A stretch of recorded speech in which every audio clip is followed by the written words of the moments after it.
স্বাগতম সবাইকে। আপনারা দেখছেন ভয়েস অফ পিপল, আর আপনাদের সাথে আছে আমি সাবিকুন নাহার সাদিয়া। অবশেষে জাতীয় নির্বাচনের পর দেশে গঠিত হয়েছে নতুন সরকার। জনতার দীর্ঘ প্রতীক্ষার অবসান ঘটিয়ে আশার আলো হয়ে দায়িত্ব নিয়েছেন নবনির্বাচিত প্রধানমন্ত্রী। দেশের মানুষ বহুদিন ধরে যে স্বপ্নের বাংলাদেশের প্রত্যাশা করে আসছেন, সেই প্রতিশ্রুতিগুলি কি এবার বাস্তবায়নের রূপ পাবে? নবনির্বাচিত তারেক রহমানের নেতৃত্বাধীন মন্ত্রিপরিষদ কি পারবে নতুন বাংলাদেশ গঠনের কঠিন চ্যালেঞ্জ সফলভাবে মোকাবেলা করতে? আর এই নতুন বিএনপি সরকারের কাছে সাধারণ মানুষের প্রত্যাশা কি? জনতার মতামত জানতে আমরা এখন যুক্ত হচ্ছি আমাদের সহকর্মী আমিনুল ইসলামের সঙ্গে। নির্বাচনের প্রচারণায় রাজনৈতিক দলগুলো নানান রকমের প্রতিশ্রুতি দিয়েছিল। প্রচারণাকালে এমন দৃশ্য দেখে অভ্যস্ত দেশের মানুষ। সরকার আসে, সরকার যায়, তবে সেই সময়কালে কিছু পাওয়া না পাওয়ার মাঝে কেটে যায় ক্ষমতার 5টি বছর। তবে আশা দিয়ে সেই আশার কথা কতটা যথাযথভাবে পূরণ করে সেই আশা দেওয়ার ফেরিওয়ালারা। দর্শক, আমি আমিনুল ইসলাম আপনাদের সাথে যুক্ত রয়েছি নিউজ ফ্ল্যাশ 71-এর সাথে। অবশেষে অনুষ্ঠিত হয়ে গেল ত্রয়োদশ জাতীয় সংসদ নির্বাচন। আর এবারের নির্বাচনের মধ্য দিয়ে সরকার গঠন করতে যাচ্ছে জাতীয়তাবাদী দল বিএনপি। জনাব তারেক রহমান গত মঙ্গলবার শপথ গ্রহণ করেন তার মন্ত্রিপরিষদের সকল সদস্যদের সাথে। তবে এবারের সরকারের প্রতি সাধারণ মানুষের কেমন প্রত্যাশা এবং আগামী দিনগুলোতে এই সরকারের কাছে তাদের কি চাওয়া পাওয়া, সেই বিষয়ে আজকে আমরা জানার চেষ্টা করব। আমরা কথা বলবো সাধারণ মানুষের সাথে এবং শুনবো তাদের সকল চাওয়া পাওয়া এবং সেগুলো আপনাদের মাঝে তুলে ধরার চেষ্টা করব। জনাব তারেক রহমান সরকার গঠন করেছেন। নতুন বাংলাদেশ দেখার যে স্বপ্ন তরুণ প্রজন্মের, সেই স্বপ্ন আপনারা কীরকম দেখছেন? নতুন বাংলাদেশ সবারই প্রত্যাশা যে নতুন একটা বাংলাদেশ হবে, যেখানে সেই বাংলাদেশটা হবে এটা ইনসাফ ভিত্তিক বাংলাদেশ হবে, ন্যায়ের বাংলাদেশ হবে, যেখানে সব প্রশাসনের সব জায়গায় থাকবে স্বচ্ছতা, জবাবদিহিতা, দায়বদ্ধতা। এই বাংলাদেশই কিন্তু আমরা চাই, যেখানে থাকবে না কোনো বৈষম্য, কোনো হয়রানি, দুর্নীতিমুক্ত একটা বাংলাদেশ আমরা চাই। এই প্রত্যাশা থেকেই জনমানুষের আমরা আকাঙ্ক্ষা দেখছি যে মানুষ, শহরমুখী মানুষরা কীভাবে গ্রামে গিয়ে ভোট দিচ্ছে। ভোটের একটা উচ্ছ্বাস, একটা জোয়ার দেখছি আমরা মানুষের মধ্যে, যেটা মানুষ বিগত 17 বছর বিগত আমলে, ফ্যাসিস্ট আমলে ভোট দিতে পারে নাই। অবশ্যই 24শে জুলাইয়ের পর থেকে আমরা প্রত্যাশা করছি যে একটি নিরাপদ এবং সবার জন্য শান্তি জনক এরকম একটা ভালো বাংলাদেশ, যেখানে সবাই সবার মতামত প্রকাশ করতে পারবে।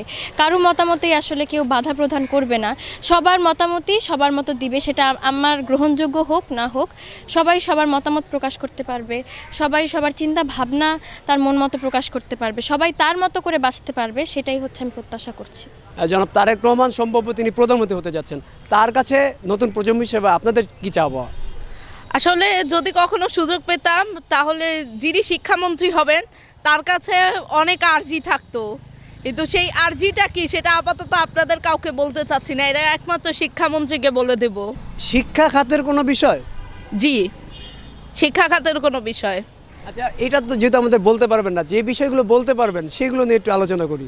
দেশের অবকাঠামোগত উন্নয়ন, দুর্নীতি, এর পাশাপাশি আরও নানান বিষয়ে কিন্তু অনেকে কথা বলছে, সেই বিষয় নিয়ে আপনার কি মনোভাব? আসলে আমরা সবাই চাই, আমি যেহেতু একজন নারী, সবার আগে নারীর নিরাপত্তা ও সুষ্ঠু নিশ্চিতকরণ ব্যবস্থা করতে হবে। আমাদেরকে যদি ক্ষমতায়নের আওতায় নিয়ে আসতেই হয় তাহলে সবার আগে আমাদের নিরাপত্তার দিকটাও বিবেচনায় রাখতে হবে। এই সরকারের কাছে আপনার কি প্রত্যাশা? কেমন পরিবর্তন দরকার আমাদের দেশের? এখন 17 বছরে তো শেখ হাসিনা তো অনেক খারাপ কাজ করে গেছে, মানে দুর্নীতি করে গেছে। যাতে নতুন সরকার গঠন হয়েছে, এখন যাতে দেশটা ভালোভাবে চলে, এবং এটাই আমাদের কাছে প্রত্যাশা। রমজান মাস আইতাছে, যাতে সব কিছুর দাম নিয়ম মতো থাকে, দাম যাতে না বাড়ে, এটাই আর কি আমার কাছে প্রত্যাশা। বিগত বছরগুলোতে বাংলাদেশের রাজনীতিতে দমন পীড়ন নীতি অনুসরণ করত, যা দেশের সাধারণ মানুষের উপর প্রত্যক্ষ এবং পরোক্ষভাবে বিরূপ প্রভাব ফেলত। এই রাজনৈতিক ব্যক্তিদের চিন্তাধারার পরিবর্তন চায় দেশের সাধারণ মানুষ। একটি সম্প্রীতির, বন্ধুত্বপূর্ণ রাজনৈতিক পরিবেশ এনে দিবে নতুন বাংলাদেশের সম্ভাবনা, যেমন বাংলাদেশ উপহার দেওয়ার কথা বলেছেন প্রধানমন্ত্রী জনাব তারেক রহমান। আমরা দেখেছি জনাব তারেক রহমান ডক্টর শফিকুর রহমানের বাসভবনে গিয়েছেন, তার সাথে সাক্ষাৎ করেছেন। বিগত সময় দেখতাম একটি সরকারি দল বিরোধী দলের প্রতি কিন্তু দমনপীড়ন করতেন, তো সেই ধারা কি পরিবর্তন হতে যাচ্ছে কিনা? অবশ্যই তারেক রহমান, ডক্টর শফিকুর রহমানের বাসায় পরিদর্শন, এই বার্তাটা আমাদেরকে দেয় এটা বাংলাদেশের রাজনীতির পরিবর্তনের একটা ধারা।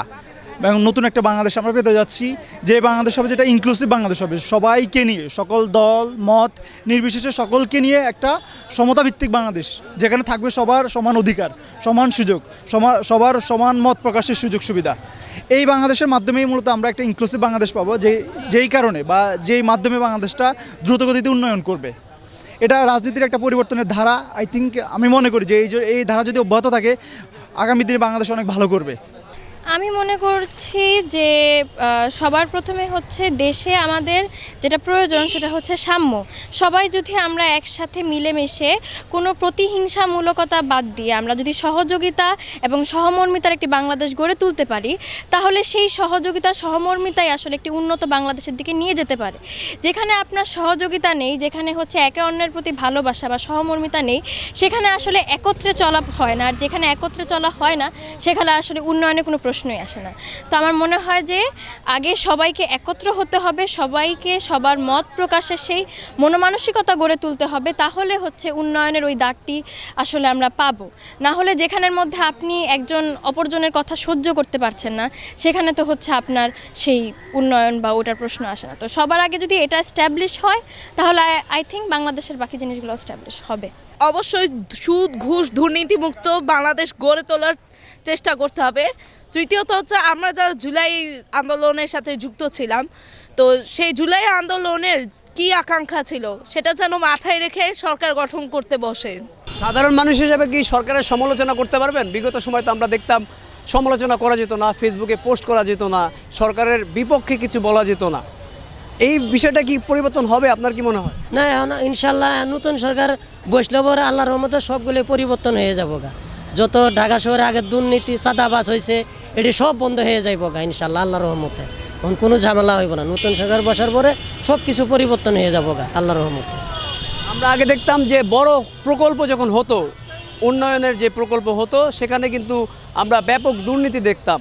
দুর্নীতি প্রতিরোধ করে তারা কি সরকার সুষ্ঠুতার সাথে দেশ পরিচালনা করতে সক্ষম হবে? হ্যাঁ, সুষ্ঠুতার সাথে দেশ পরিচালনা করা সুষ্ঠু হবে। এবং আগে দুর্নীতি যাই যেটাই করুক, এখন ওই দুর্নীতির লোকগুলো যদি এখন বাংলাদেশে থাকে, তাহলে ইনশাল্লাহ এরা ধরা খাইবে আর কি। ঢাকার দেশের বাইরেও যেটি গেছে, এটিও দুর্নীতি আল্লাহর আগে এগুলোও আনার চিন্তা ভাবনা আছে, আশা করা যায়। বিগত 17 বছর ধরে দেশের মানুষ যেন ধীরে ধীরে হারিয়েছিল কথা বলার স্বাধীনতা। চায়ের আড্ডা থেকে শুরু করে ফেসবুক স্ট্যাটাস, কোথাও ছিল না স্বস্তির জায়গা। শাসকের কঠোর নজরদারি ও নিয়ন্ত্রণ সাধারণ মানুষের মনে তৈরি করেছিল এক অদৃশ্য ভয়।